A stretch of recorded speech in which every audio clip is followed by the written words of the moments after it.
In today's episode, we connect with Samira Khan, a nationally recognized leader in public health and health equity. She shares her journey and the impactful programs she's led at the South Asian Public Health Association. We delve into the unique challenges faced by South Asian populations and explore effective solutions to advance health equity. Stay tuned to learn how you can connect with Samira and support health equity initiatives.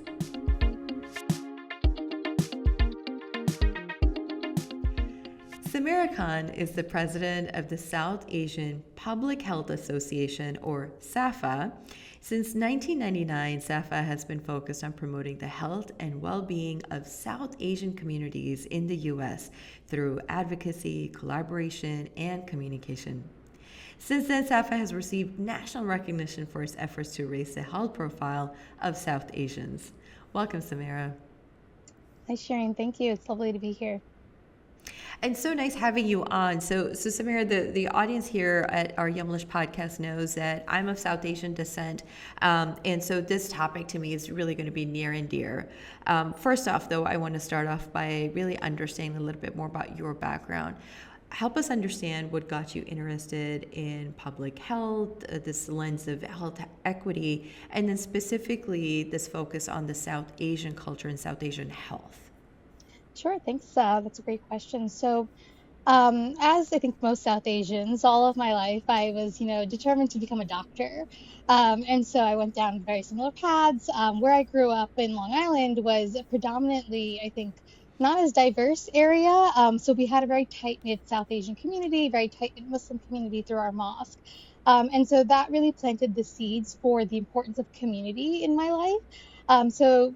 Just growing up around a lot of elders who had these chronic diseases, I was very determined to, why is it that our community is always affected by heart disease? Everyone in my family that I know is affected with heart disease, right? It's like generations and generations of this. And so I was very determined to, also just go into the healthcare field, go into med school and try to fix this issue. So I went to school in undergrad at CUNY City College, and through there, I had majored in psychology because I felt that it was very comprehensive in terms of like all the different things that you can, apply it to, while also being on the pre-med track. And I ended up doing a study abroad in Jamkhed, India.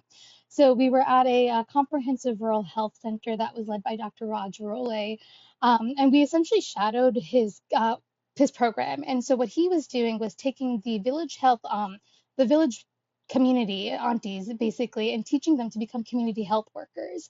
And so we would follow the aunties around, the community health workers, and we would go to the different villages that they visited and saw, how they had learned so much and really without like having a proper medical background, and really just transform their communities.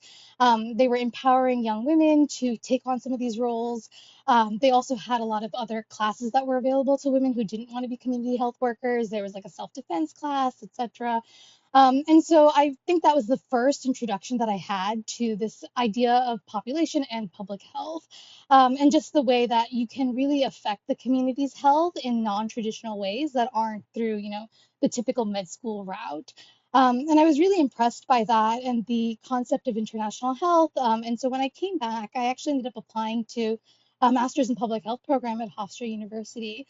And to be quite honest, that program changed my life. I no longer was interested in going into med school. I was really just enamored with the concept of public health because it essentially covered all of my vast interests. I was always interested in politics, in like the different things that affected health that wasn't, maybe considered traditional precursors to health. So that includes like the environment, where you live, your typical social and behavioral determinants of health. And so I found that public health was a wonderful way to really bring all of my interests together. It was that cross section of politics, of medicine, of all these determinants of health, to essentially address these issues on a bigger scale so that you're not just treating one patient at a time. You're really trying to improve the conditions of the population itself. And so while I was there in my master's program, the professors were really great and helped me kind of figure out that med school was not what I wanted to do. It was really just trying to come up with big picture ideas that were maybe out of the box to try to solve some of these problems that have been so prevalent. And so I ended up doing my master's thesis on the essentially the communication between providers and Muslim patients, and what were some of the barriers to achieving proper health and access to care, and how is that, how did the difference in the perceptions of the Muslim patients and some of the providers influence that? And so that really, essentially laid the groundwork for the work that I was doing with my community. Um, and as a both a Pakistani Muslim, I found that like, my communities overlapped a lot. And so also while through my master's, I ended up going to the American Public Health Association conference. And that was essentially my first foray into the public health world on a bigger scale. And I looked up all the different South Asian talks and people who were working in the South Asian field in public health, and came across SAPHA. And they were having an event. And so I went and I attended the event. I applied to be on the board of directors, and that really just transformed the next couple of years for me after that. And I've now been on the board for 6 years, or 7 years, and this is my third year as president. That's amazing. Thank you so much for sharing that.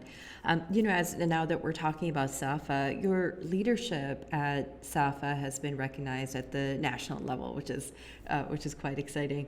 What are some of the most impactful projects that you can speak to, or programs that you've led there, and what lessons have you learned about advancing health equity?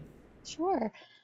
So when I came on to, the board, I think we were going through a lot of different foundational changes. And so when I took on as president, I was really taking on the work that has been laid down by so many people before me. And so it was really easy for me to hit the ground running because of all the foundational work that had been, put down. And so our board is a group of 15 people who are volunteers, right? We're all volunteer run. And so everyone's really putting their heart and soul into it. And I would think that some of the biggest initiatives that we've come across are put out there include things around health education. So we do a lot of webinars or panel discussions. We try to elevate the work that's being done by a lot of the researchers out there. Most recently, we had a town hall with the Our Health Study team, and they're a group of people at Harvard who are looking at the genetics of South Asians to really determine, why are South Asians so afflicted by cardiometabolic diseases, and really getting into the nitty-gritty details of it. And so we want to elevate the work that they're doing and essentially help them recruit participants for this study. And we are planning to do the same with another study called CARE 2.0, which is focused on Alzheimer's disease, led by Dr. Arna Mukherjee. Um, and in the past, we've done, panel discussions around mental health, around cardiovascular disease. And so it's really a way for us to connect the South Asian community to some of the research that's being done, and getting more of that granular data on how it's affecting South Asians. Because one of the biggest issues is that there isn't a lot of data disaggregation available, and due to this, minority myth where Asian Americans are, considered to have the best health or the best, economic status, but really that's not true because we are not a monolith, and there's so many different things that affect our community. And so because of that, there really isn't a lot of that granular detail, which leads us to our next initiative, which our research team, led by Aisha Bimla and Anto Paul, they've really have spearheaded this massive undertaking of putting together a health disparity report on South Asians. And so it's essentially a lay of the land of how are South Asians affected in the US? What does their health composition look like? And so we are planning to publish that by the end of the year. And so, once that comes out, we're hoping that it'll really make a big impact. SAPHA had put out something very similar, I think about 15, 20 years ago in 2000, called the Brown Paper. And so this is really the next iteration of that.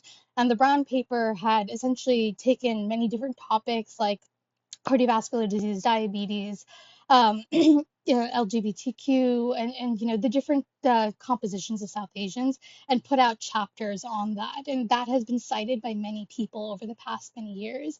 And so we're really hoping that this health disparities report will make a similar impact. We've also put out podcasts, which is something that we started this year in honor of our 25th anniversary. And so we've been connecting with previous SAPHA board members, to interview them and see where they are now. A lot of them, started or joined SAPHA when they were in college or when they were just graduated from their master's programs, and are now really established in their careers. And it's wonderful to see that transition and contribute to, the just the South Asian sphere and really elevating the work that they're doing to the new generation of South Asians, to see what can be accomplished and how far SAPHA has come. And just also learning about some of their priorities and what they think is important for the South Asian community. And then lastly, the advocacy front is another place where we've made a lot of inroad. So we are part of a massive coalition called NCAPA, which is a coalition of many different Asian American organizations. And through that, we're able to join forces with other organizations to advocate at a national level. So recently, we were invited to a roundtable with the Secretary of Health, where we were able to really put forth some of our priorities and talk about the need for more data disaggregation, more resources for mental health, especially funding, because there's so many, maybe mental health opportunities that are out there, but Asian American organizations, maybe I think 1% of them are funded through some of these opportunities. So really increasing the amount of funds that are available, so we can then increase the awareness around this and try to really create some new initiatives. Um, so overall, I would say that those are some of our biggest initiatives in the spheres of educational outreach, research, and advocacy. Absolutely love that, and I love that some of these things are being taken to the Secretary of Health to really sit down and talk through some of these things because it's easy to get ignored. I think one of the big things that we know from the research side, for instance, is that when research is done on South Asians, is really pulled under like Asian population because we just all get grouped Mhm. together. Everyone from Asia just gets grouped together, and we are so starkly different, just even Yeah. as Asians and all of that. So I really commend you for doing that work and taking some of these concerns over to the Secretary of Health, and also congratulations for 25 years. That's no easy feat. So. Congratulations to that. As you were mentioning this, Samira, one of the things that stood out to me is that health equity definitely seems clearly to be a passion of yours. How do you define health equity and what strategies do you believe are most effective in achieving it? Because we hear a lot of talk, right, around health Mhm. equity. There's a lot that's being said about it, but how do we really achieve a lot of these things and put them in action, especially for marginalized populations and especially for South Asian population, the work that you're doing? Yeah, that's a great question.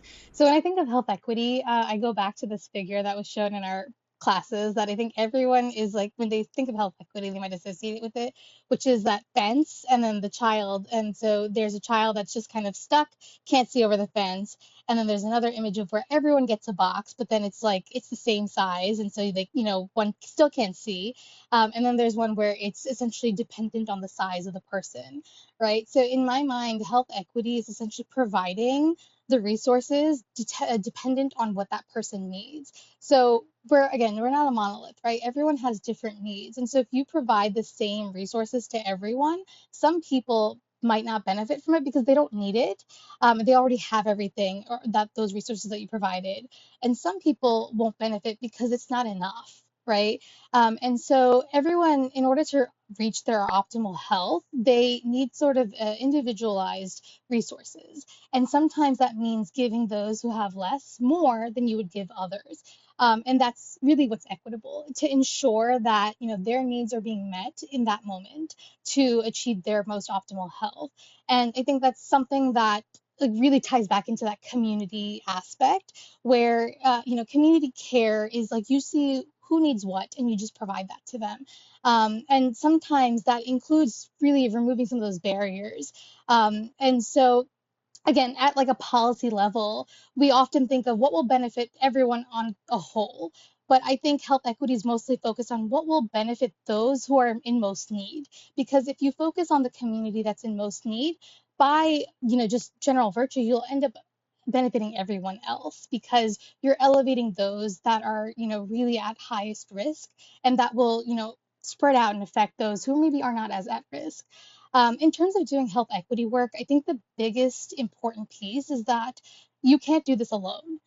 It's really about partnering with other people, working with other organizations, and doing a lot of collaborative work. There are a lot of great organizations across the country that are doing work in silos. And one of our goals as SAPHA is to really elevate that work and bring people together. Um, And through that partnership and working with other organizations, you're able to create so much more work that's being done, but also have a bigger impact because you're bringing together people from all across the country that have that same passion, and really elevating that work as well. Nutrition specifically, and of course, the work that we're doing at Yumlish is so focused on like lifestyle change, nutrition broadly. Nutrition plays a significant role in managing, preventing chronic conditions. Can you discuss initiatives that you've led that focus on nutrition within the South Asian community, and what impact have they had on health outcomes or behaviors? Any kind of qualitative measures as well that you could share? Sure.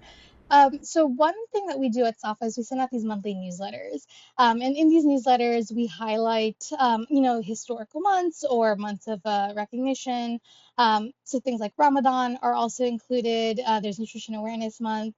And so our communications team does an excellent job of putting together some resources and articles and writing up blurbs that are relevant to this. And so, for example, in Ramadan, we include information on how to ensure that you're fasting while also taking care of your health, and what proper nutrition looks like.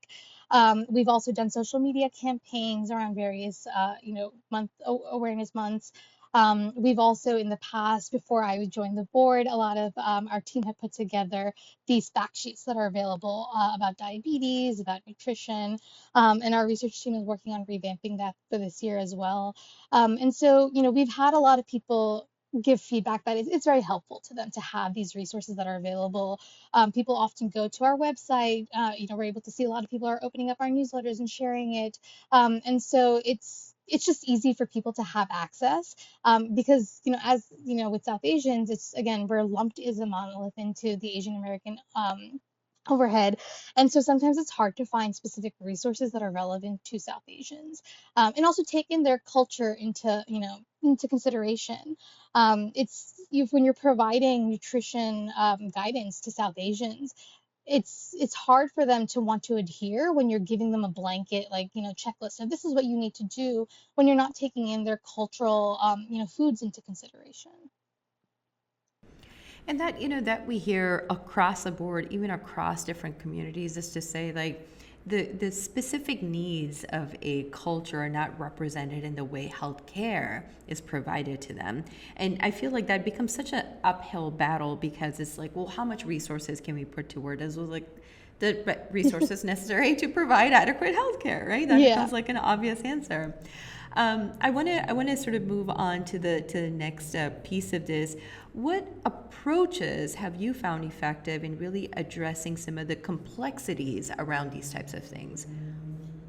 Um, So in terms of the complexities, what we do, I think at SAFA best is we have people on our board who have spent years understanding this research. They work at universities, they are working in the healthcare system, and so they understand the literature very well. And so what we end up doing is we take that complex literature and essentially put it out in bite-sized pieces so that people are able to understand it.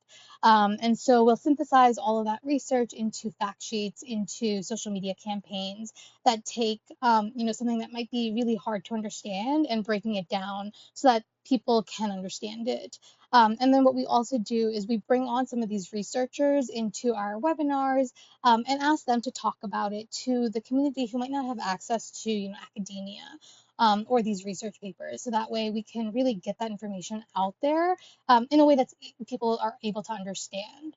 And that's really our goal, is to just take all these complex items that are out there and synthesize it so that it's easier for people to understand and then implement into their daily lives. You mentioned a couple of minutes ago, you mentioned even how you were providing researchers even access to the South Asian population so that there's an inclusive voice within the research work that is being done. You also mentioned the advocacy piece. What are some of the things that are in the pipeline for SAPHA? What are the types of things that we can expect? You mentioned a couple of research pieces also coming out. What are the types of things that we can expect next from SAPHA? What is it looking like directionally next? Yeah, that's a great question. So we have a lot of exciting things that are in the pipelines. So especially in the research realm, the health disparities report is coming out. We're also working on putting together a caring for South Asian patient guide, which will take a lot of the literature that's out there that has been done by researchers and just simplifying it and as like this guide for providers to keep in mind. So for example, with diabetes, a lot of times South Asians are diagnosed later in life because their BMI structure is different, and so they don't meet that criteria. And so Screen at 23 is an initiative that's been, advocated for, where their providers should start screening patients at a lower BMI for diabetes because it shows up in that way in South Asians. And so, again, taking some of this research, putting it in this guide and sharing it with other providers, but also for patients so that they are able to advocate for their own health. So that's something that's in the pipelines. In terms of our events, we have some webinars that are coming up, some panel discussions around mental health, around Alzheimer's, and then also gender-based violence. So those are some of the three events that we have coming up. We have an in-person event at the American Public Health Association in end of October, celebrating our 25th anniversary with the students and trying to really build up that next pipeline of SAPHA attendees. We are also planning to launch a mentoring program so that we can then combine, the great work that SAPHA has done and all the people that we have connections with, and connecting them with the new generation of South Asians who are interested in public health. Um, and so these are some of the initiatives that we have. In terms of advocacy, we're working on putting out some policy statements onto our website about, just clarifying where SAPHA stands on a lot of these things and what are some of the things that we want to advocate for. So that's available in a clear, concise way. We've also developed some advocacy toolkits for the different, aspects that we cover. So we have one for cardiovascular disease, cardiovascular and diabetes. Actually, we have a toolkit available. We have toolkits for mental health. We're developing a toolkit for gender-based violence. Our team is also going to be presenting at the Asian Pacific Islander Gender-Based Violence Summit in August, focused on mental health support and combining that with faith-based organizations. And so just to kind of give an overview, we have these different areas that we focus on. So one of them being data disaggregation, really ensuring that we are connected with some of the advocacy work that is going on around there. Chronic diseases, including cardiovascular disease and diabetes, is our second focus. Mental health is our third focus, and then social determinants of health, specifically focusing on climate health and gender-based violence. That's our fourth focus. And so a lot of the initiatives that we're putting out there will essentially be in one of these four buckets. And I'm personally just really glad to hear that, there's this focus around chronic disease, just because I believe the last time I checked, we lead the global index, which is unfortunate when it comes to diabetes and some of these cardiovascular conditions, which is unfortunate. But having said that, we are toward the end of the episode at this point, Samira. I feel like there's so much wealth of richness of information and the work that SAPHA is doing. So again, really commend your work and the efforts that you're putting over there. Again, as a South Asian myself, I really like seeing this progress being made toward our health and our voice. But at this point in the episode, we'd love for our listeners to know a little bit more about how they can connect with you and learn more about your work. Sure, absolutely. So I would recommend just going and checking out our website, which is www.sapha.org. You can sign up for our newsletters to really stay in touch with the work that we're doing, any events that are upcoming, to listen to our podcasts. You can follow us on social media. You can connect with me on social media as well. On Twitter and LinkedIn is where I'm really most active, and I'm sure you'll be able to share the links with them. And I would, encourage people to just sign up for our newsletters. I think that's the best way to stay in touch with what we're doing. And if they're interested in doing more work with SAPHA, we do have like committee members that we take on to plug them into the different projects that we're working on. Lovely, absolutely fantastic. Thank you so much, Samira, for your time. At this point, we will turn our listeners over to, and by the way, we will link everything in the show notes below so folks can easily access it. But at this point, we'll turn over to the Ask Listeners questions. So thank you to our listeners for listening to another episode of the Yumlish podcast. Hopefully you enjoyed it.